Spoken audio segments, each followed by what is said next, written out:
नमस्कार दोस्तों, कैसे हैं आप सभी लोग। और आज हम पढ़ने वाले हैं पार्ट 3 परसेंटेज में।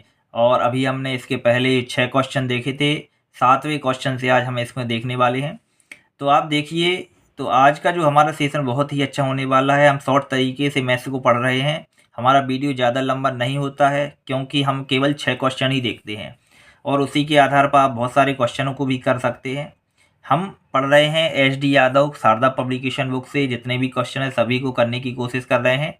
आप अपना सुझाव भी ज़रूर दें और शॉर्ट तरीके से कर रहे हैं। यदि आपके पास और कोई तरीका है तो आप भी बता सकते हैं। तो हम देखते हैं, ये जो क्वेश्चन है पूर्व में जो परीक्षाएं हुई उसमें आए हुए हैं। ठीक है, मैं भी एक सिलेक्टेड बहुत सारे जो एग्ज़ाम उसमें सेलेक्ट हुआ हूँ, एमपी पुलिस जैसे कि इंडियन रेलवे। तो मैं बात कर रहा हूँ, अब हम यहाँ से जो हमारा अध्याय सॉरी जो परसेंटेज है इसमें हमारा 7वां क्वेश्चन क्या है। देखिए, एक अधिकारी के वेतन में 20% की वृद्धि की जाती है। ठीक है, मैंने जैसे कि बताया था हमें परसेंटेज में फ्रैक्शन याद रखनी है। 20% की कितनी होती है, 1/5 फ्रैक्शन होती है। ठीक है, तो एक अधिकारी के वेतन में 20% की वृद्धि हो गई, मतलब क्या है कि पहले ये 5 थी, वृद्धि हो गई तो कितना हो जाएगा, 6 हो जाएगा। ठीक है, तो वो कह रहे हैं इसे उसके पहले वेतन में लाने के लिए तो 6 से हमें कितना करना है, 5 करना है, मतलब 1 कम करना है। किससे, 6 से। तो 1/6 किसकी फ्रैक्शन होती है, हमें याद होना चाहिए। 1/6 होती है हमारी किसकी, ये होती है 16 सही 2/3%। याद हो, आंसर हो जाएगा। या फिर हम 6 से इसमें भाग दे देंगे तो भी इतना ही आएगा। ठीक है, सेकेंडों में हम क्वेश्चन कर रहे हैं, आप देख रहे हैं सेकेंडों में क्वेश्चन चल रहे हैं। हम अगला क्वेश्चन देखते हैं। अगला क्वेश्चन है, चीनी के मूल्य में 20% की वृद्धि हो गई है। ठीक है, यदि कोई गृहिणी अपनी चीनी की खपत कम करके उसके खर्च को पहले के जैसा रखना चाहती हो तो चीनी की खपत को कितने प्रतिशत कम करना पड़ेगा। देखिए 20%, तो 20% का मतलब 1/5। तो पहले चीनी की मूल्य में कितना था, 5 था, अब कितना हो गया, 6 हो गया।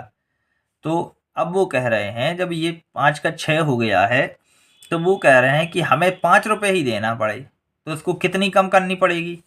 तो वो कह रहे हैं भाई 1 कम करनी पड़ेगी, लेकिन किससे, 6 से। तो 1/6, ये 1/6 किसकी फ्रैक्शन होती है, 16 सही 2/3% की। तो ये हमारा आंसर हो जाएगा। देखिए सेम ऐसी क्वेश्चन है, बस क्वेश्चन की भाषा बदल दी गई है। उम्मीद है आपको समझ में आ रहे होंगे। देखिए कितना सेकंडों में हम आंसर ला रहे हैं। अगला क्वेश्चन देखते हैं। यदि ये समझ में आता है तो कमेंट करके ज़रूर आपको बताना है। बहुत सारे लोगों को लग रहा होगा कि मैं बहुत जल्दी बढ़ा रहा हूँ, बता रहा हूँ, लेकिन देखिए ये शॉर्टकट तरीके हैं, इतने तरीके से मुझे नहीं लगता कि कोई आपको बताएगा, है ना। तो देखता हूँ, इसके बाद अगला क्वेश्चन है, यदि चाय के मूल्य में 20% की बढ़ोतरी की जाए। देखिए बिल्कुल सेम इस क्वेश्चन है, इसका आंसर आपको बताना है कि क्या आएगा। ठीक है, कमेंट बॉक्स में ज़रूर बताइएगा। हम इसको छोड़ देते हैं यहाँ पर। अगले क्वेश्चन की यदि बात करें तो अगला क्वेश्चन हमारा 10वां क्वेश्चन हो जाएगा। क्या हो जाएगा, खाद्य तेल का दाम 25% बढ़ाया गया। इस मद पर व्यय ना बढ़ने के लिए परिवार को खाद्य तेल के प्रयोग में कितने प्रतिशत की कमी करनी पड़ेगी। ध्यान से पढ़ना पड़ता है, बस इतना ध्यान रखना है।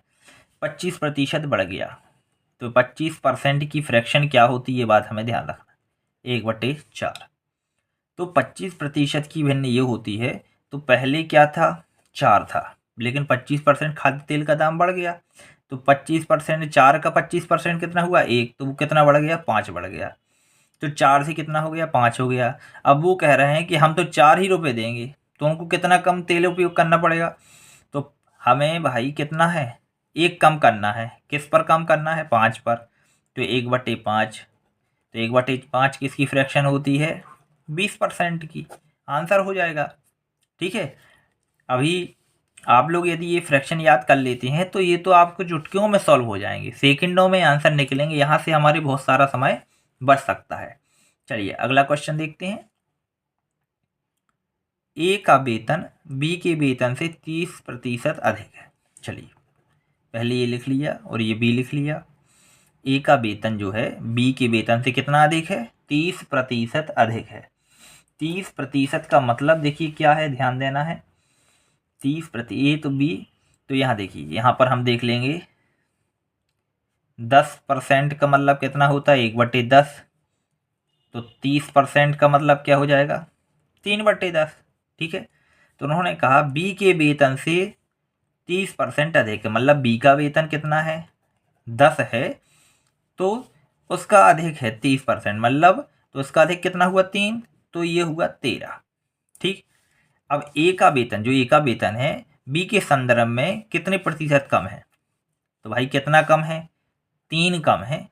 किससे कम है, उन्होंने कहा किसके साथ, बी के संदर्भ में पूछा है, ये ध्यान है, ए का वेतन बी के संदर्भ में मतलब 3 कम है, किससे कम है, ए से, मतलब 3/13 गुणित क्या करना, 100। 3 देखो 1/13% का हमें पता होना चाहिए, उसमें 3 का गुणा करें, या फिर हम क्या करेंगे, इसमें गुणा करके 300/13, तो जब गुणा करेंगे तो देखिए क्या आ जाएगा, 13 दूनी 26, यहाँ पर 4 बचेंगे, 13 थी 39, तो 1/23 सही 1/13%, ये हमारा आंसर आ जाएगा। ठीक है, उम्मीद है आपको ये समझ में आ रहा होगा। कमेंट करके आपको ज़रूर बताना है कि क्या ये आपको समझ में आया। देखिए हम वीडियो को ज़्यादा लंबा नहीं करेंगे, और 6 क्वेश्चन करके मैं वीडियो डाल रहा हूँ। यदि आपको क्वेश्चन समझ में आते हैं तो आप ज़रूर कमेंट कीजिएगा, दोस्तों के साथ शेयर करें और हमें सपोर्ट करें। अब हमारा अगला क्वेश्चन देखें क्या है, यदि नीता का वेतन पपिया के वेतन से 25% अधिक हो, 25% की फ्रैक्शन क्या होती है, 1/4।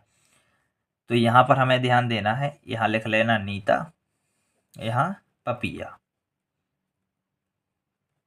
क्या हो जाएगा, तो जो नीता का वेतन है पपिया के वेतन से कितने प्रतिशत, 25%, मतलब पपिया का वेतन है 4, तो इसका 25% 1 है ना, ये 1 हो जाएगा, तो कितना हो जाएगा, ये 5 हो जाएगा। तो ये अधिक हो गया नीता का वेतन 25%। तो वो बोल रहे हैं पपिया का जो वेतन है नीता के वेतन से कितने प्रतिशत कम है, मतलब भाई 1 कम है, दिख रहा है कि कितना कम है, 1 कम है। ठीक है, 1 कम है, लेकिन किससे कम है, नीता के वेतन से, तो ये 5 हो गया, 1/5।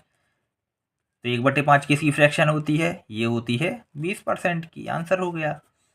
मुझे नहीं लगता कि आप लोगों को कोई डाउट होने वाला है, कमेंट करके ज़रूर बताएं, और यदि हमारे चैनल पर नए हैं तो सपोर्ट करें, ताकि आप ऐसे ही वीडियो आपको देखने को मिलते रहें और हम भी ऐसे ही वीडियो बनाते रहें। मैं भी सिलेक्टेड हूँ, तो अपने अनुभव को आप लोगों के साथ साझा करता रहूँगा। मिलते हैं अगली वीडियो लेक्चर में। बहुत बहुत धन्यवाद।